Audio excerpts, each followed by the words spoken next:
Days away. On the campaign trail, Senators Barack Obama and John McCain spent Thursday largely focused on the economy. McCain campaigned with Joe the Plumber in Ohio, while Obama blamed the Bush administration for the nation's current economic crisis. I had a chance to sit down with Academy Award-winning filmmaker and author Michael Moore yesterday. He was in his home state of Michigan, one of the hardest-hit areas of the nation. Michigan's employment now at 8.7% unemployment. Michael Moore has recently published a new book called Mike's Election Guide '08 and a new online film called Slacker Uprising, a look at the youth vote. Michael Moore is best known for his films Sicko, Fahrenheit 9/11, Bowling for Columbine, and Roger and Me. He's recently been campaigning for a group of Democratic candidates in Michigan and is a backer of Barack Obama. I spoke to him from Traverse City, Michigan. Welcome to Democracy Now!, Michael Moore.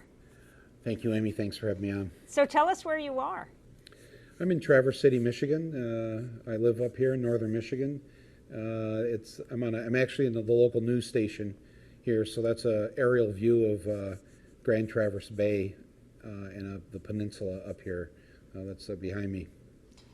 Michigan is a very hard-hit state right now. In fact, John McCain pulled out of Michigan. Do you see a connection? I'd like to believe it's because I'm here that he left. But I think that I don't even know why he was here to begin with. People here have been bludgeoned during the last 8 years. And you know, the sad part about that is that when they, next year or the year after, when they look back on this year, this is going to actually look like a really good year. Because once General Motors merges with Chrysler, thousands and thousands of jobs, more jobs are going to be eliminated on top of the already thousands of more jobs that will be eliminated in the next few years, because General Motors and Chrysler build 20th century vehicles that either nobody wants or we shouldn't be building, considering the climate crisis that's in front of us. How did it happen that they didn't change, that you have now in Michigan the highest unemployment rate in the country? It happened because the workers don't control the means of production. Oops, I guess I can't be president now that I said that. No, but seriously, I think that if the auto workers years and years ago could have had a say in the cars that were being built, the big three would have built cars that people wanted to drive instead of the kind of crappy mobiles that they continued to build, the gas guzzlers they continued to build, and people wanted something different, and nobody listened because the auto companies were arrogant, and they have always had the attitude that what's good for, you know, the old saying, General Motors is good for the country. Well, the country changed. General Motors didn't change, and so now the people have suffered as a result of it.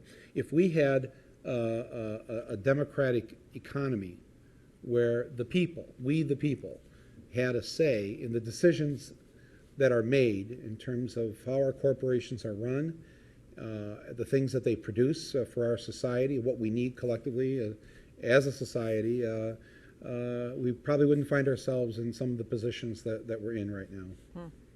We're quite a ways away from Roger and Me, but you started right there.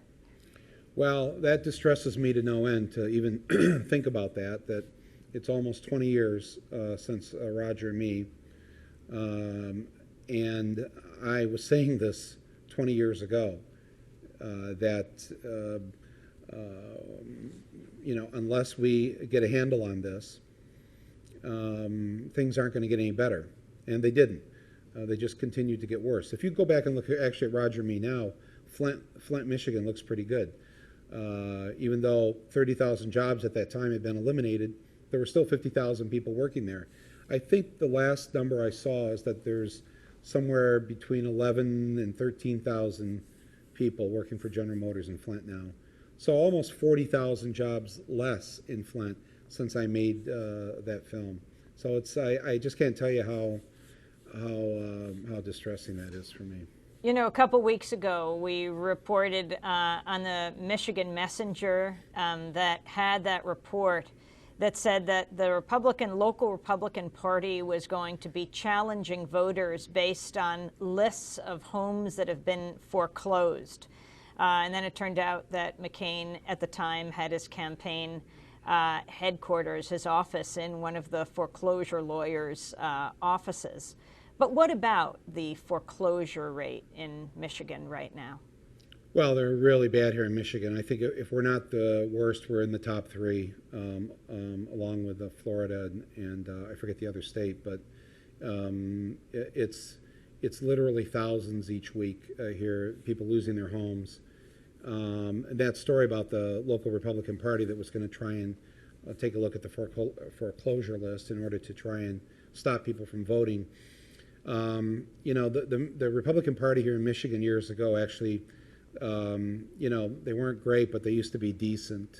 They used to they passed a lot of the early environmental laws here. The Republican governor was in favor of the Equal Rights Amendment for women, things like that. This is back in the 60s and 70s. And then they just went weird, like all the Republicans did. And the last Republican to run for governor here 2 years ago was the guy who founded Amway. So it's a really bizarre situation here now in terms of the Republicans that are trying to make some headway. But frankly, I'm very optimistic about one thing in this state, and I've been working very hard on this locally. I set a goal to remove 3 Republican congressmen from Michigan in this election. And each of the 3 Democrats that I've been supporting, campaigning for, raising money for here in Michigan, all 3 of them are now ahead in the polls of the Republican incumbents here in Michigan. So I think we're going to have even better news on election night on Tuesday, not just in terms of the White House, but also the congressional delegation from states like Michigan. Well, speaking of incumbents, I assume you've heard about the Minnesota Congress member, Michelle Bachmann, who went on Chris Matthews' Hardball, right, and said she wanted an investigation begun of Congress members who are anti-American, which led to her opponent, who seemed like a largely symbolic Democratic opponent at the time, Elwyn Tinkelberg, raising something like, well, over $1 million in the next few days after people across the political spectrum heard that. Right. Yeah. I know. It seems that it seems to feel like the Republicans aren't going to have a very good time on Tuesday night. And she's, of course, obviously one of the extreme cases of why they're in deep trouble. But I have no sense of optimism as I sit here. You know, way too many times in the past we've gotten far too giddy way too soon, and I am just not going to succumb to that feeling right now. I mean, I hope it all looks good on Tuesday, but for many reasons,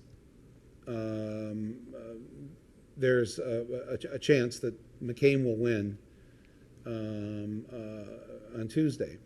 And we have to operate with that attitude in mind because, I mean, let's face it, people on our side usually aren't as driven to involve themselves in a political process that they view somewhat cynically as not having operated in the best interests of the people.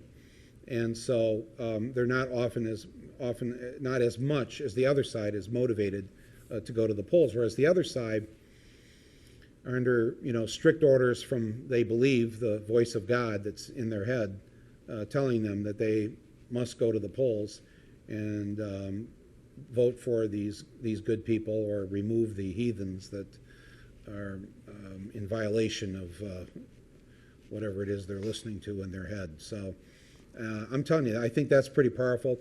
They've been very successful at it. They've always been well funded. They're very smart about it. They are committed. They are up at the crack of dawn, and they will be on Tuesday. Trust me. We have not lived under the Republicans for 20 of the last 28 years by their side being a bunch of slackers. That's not the case. So they will be out in full force. And I don't think we need to wake up on Wednesday